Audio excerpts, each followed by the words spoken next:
नमस्कार दोस्तों, स्वागत है आप सभी का आज एक बार फिर से आपके अपने चैनल लर्निंग एम्पायर पर मेरी यानी अनु के साथ। And as you all can see on our screens, आज का हमारा टॉपिक है इनसाइट्स के daily current affairs plus PIB की समरी। 12 अगस्त 2020 का सेशन है। एक पार्ट ऑलरेडी मैंने अपने चैनल पे अपलोड कर दिया है। It is the second part. Without any further delay let's start.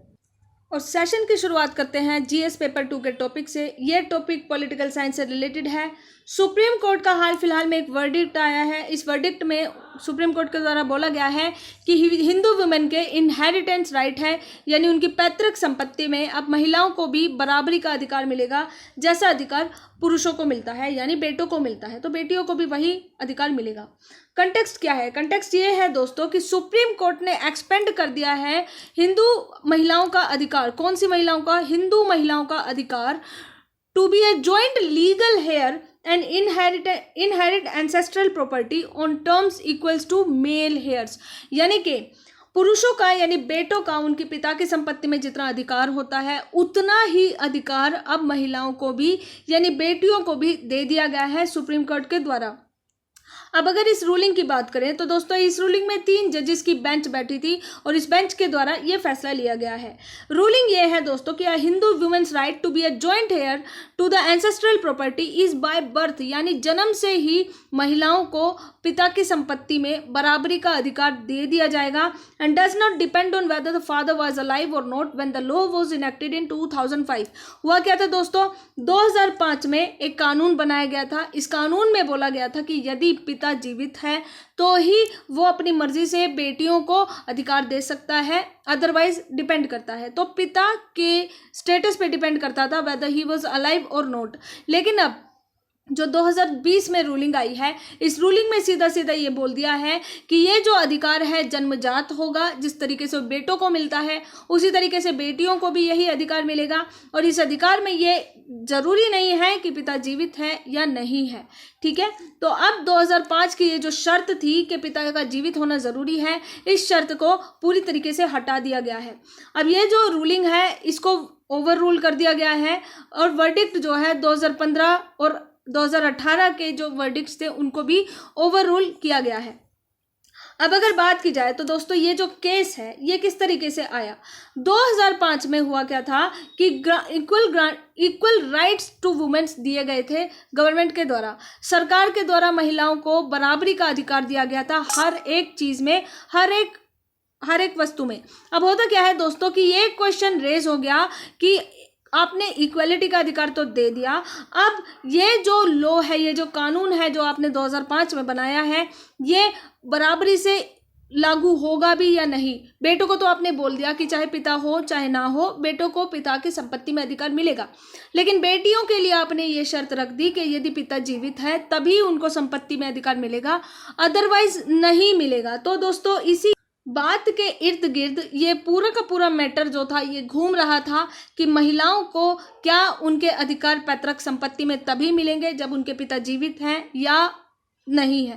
ठीक है, तो लिविंग स्टेटस ऑफ फादर पे डिपेंड करता था कि महिलाओं को उनके अधिकार संपत्ति में मिलेंगे या नहीं मिलेंगे। एक बार अगर इसी 2005 के एक्ट पे ध्यान दे दिया जाए तो इस एक्ट का नाम है Hindu succession amendment act of 2005। ये जो एक्ट है ये बोलता है कि महिलाओं को जॉइंट लीगल हेयर यानी कॉपर सीनर बना दिया गया है उसी तरीके से जैसे मेल होता है, यानी पिता की संपत्ति में महिलाओं को भी उतना ही अधिकार होगा जितना पुरुषों को होता है, यानी बेटियों को भी बेटों के बराबर अधिकार दे दिया गया है।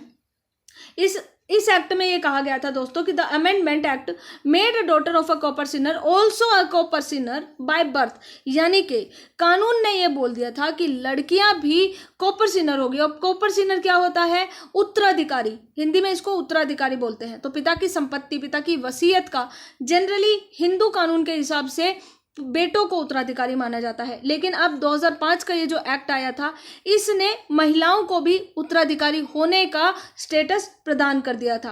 अब होता क्या है दोस्तों कि इसी लॉ के हिसाब से डॉटर को भी वही सेम अधिकार, वही सेम लायबिलिटीज दी गई थी जो कि एक बेटे को मिलती है, तो बेटियों को भी बेटों के बराबर दर्जा दिया गया था।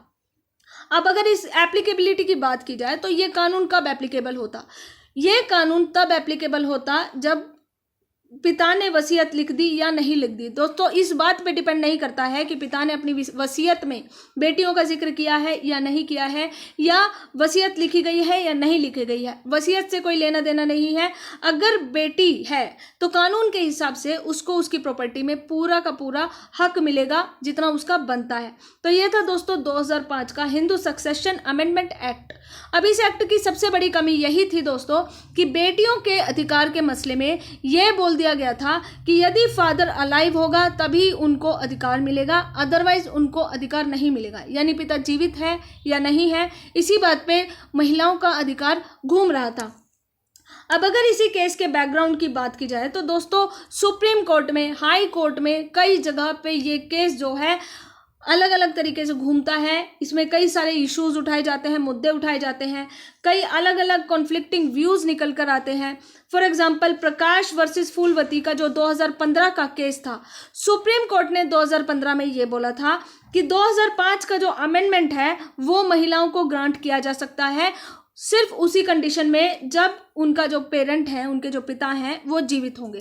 तो दोस्तों 2015 में जो रूलिंग आई थी, इस रूलिंग के हिसाब से ये बोला गया था that the benefit of the 2005 amendment could be granted only to living daughters of living coparceners. तो अगर बेटियां जीवित हैं, पिता जीवित हैं, तभी उनको अधिकार मिलेगा संपत्ति में, अदरवाइज नहीं मिलेगा।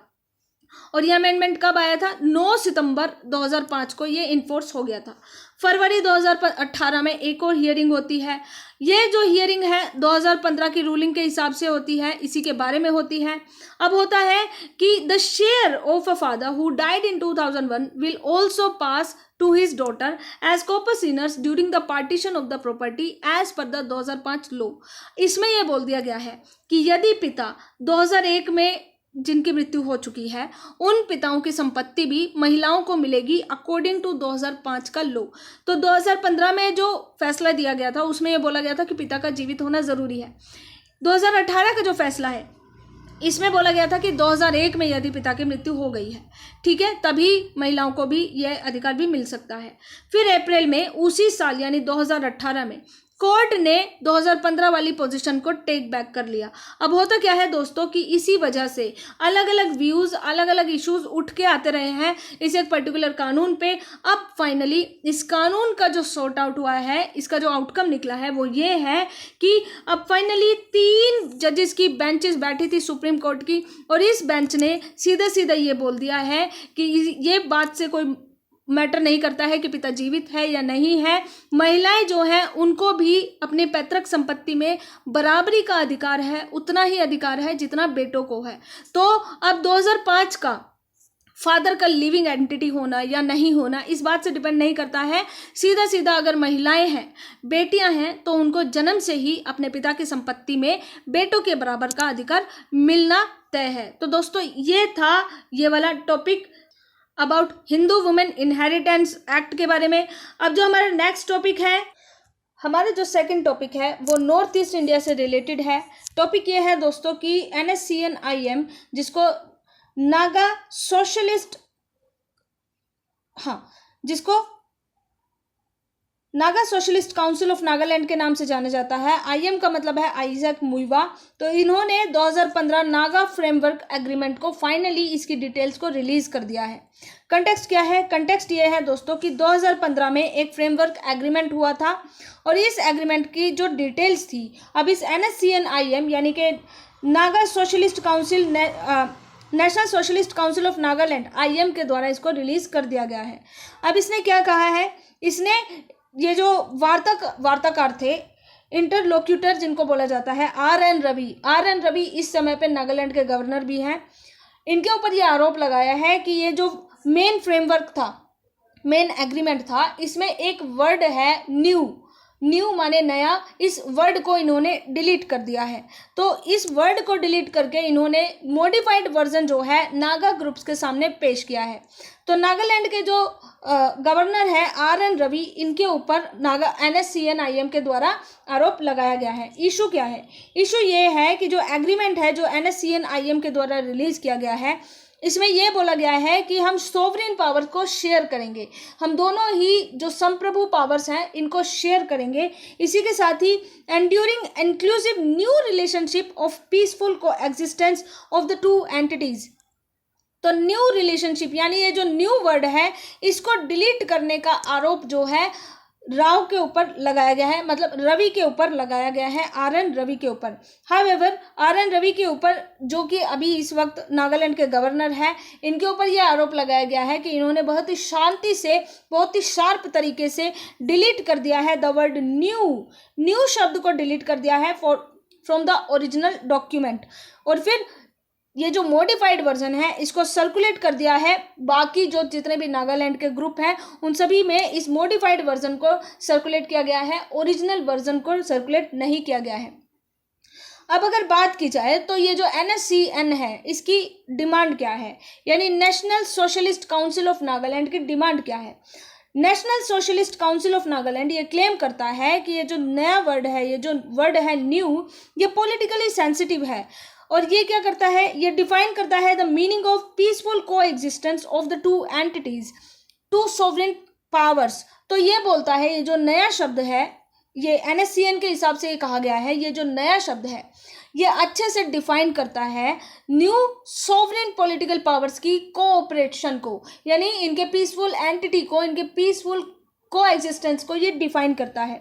ठीक है, इसी के साथ ही it has demanded that the center should come out with an undertaking that the framework agreement is still alive in its original form, यानी कि इनको ये जो नया शब्द है ये भी as it is इस एग्रीमेंट में चाहिए ही चाहिए, to be handled by somebody other than RN Ravi. तो इस हिसाब से ये चाहते हैं कि RN रवि की जगह आप किसी और व्यक्ति को लेके आइए, किसी और व्यक्ति को इंटरलोकेटर का भूमिका दीजिए और फिर उसके हाथ में ये एग्रीमेंट दीजिए और ये जो एग्रीमेंट है जिस तरीके से ओरिजिनली इसको साइन किया गया था उसी रूप में इसको इम्प्लीमेंट किया जाना चाहिए।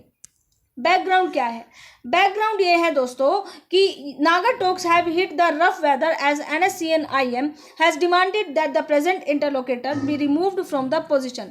तो दोस्तों जैसे ही इन्होंने ये डिमांड की है कि RN रवि को अपनी पोस्ट से हटा दिया जाना चाहिए और इसकी जगह किसी नए व्यक्ति को अपॉइंट किया जाना चाहिए, तो उसी के साथ ही ये विवाद जो है शुरू हो गया है। NSCN यानी national socialist council of Nagaland, इसमें IM का मतलब होता है आइजैक मुइवा NSCN के चेयरमैन रह चुके हैं, तो उन्हीं के नाम पे इस पूरी पार्टी का नाम NSCN-IM रख दिया गया है। और इस पार्टी ने इस ग्रुप ने ये डिमांड की है कि आप RN रवि को उनकी पोस्ट से हटाइए और उनकी जगह किसी और को उनकी पोस्ट पे रखिए। NSCN-IM has been fighting for greater Nagaland और नागालिम। ये चाहते हैं कि एक नया नागालैंड का निर्माण किया जाए, नागालिम का निर्माण किया जाए, जिसमें उन सभी एरियाज़ को ऐड किया जाए जो असम में भी है, अरुणाचल प्रदेश में भी है, इसी तरीके से नॉर्थ ईस्ट इंडिया के कई और ईस्टर्न स्टेट्स में जहाँ जहाँ पे नागा ट्राइब्स रहती हैं उन सभी एरियाज़ को नागालैंड में मिला दिया जाए और इस हिसाब से एक नया स्टेट बनाया जाए जिसका नाम होगा नागालैंड, ग्रेटर नागालैंड या नागालिम। इस स्टेट में ये चाहते हैं कि नागालैंड की बाउंड्री फैला दी जाए असम तक, मणिपुर तक और अरुणाचल प्रदेश तक।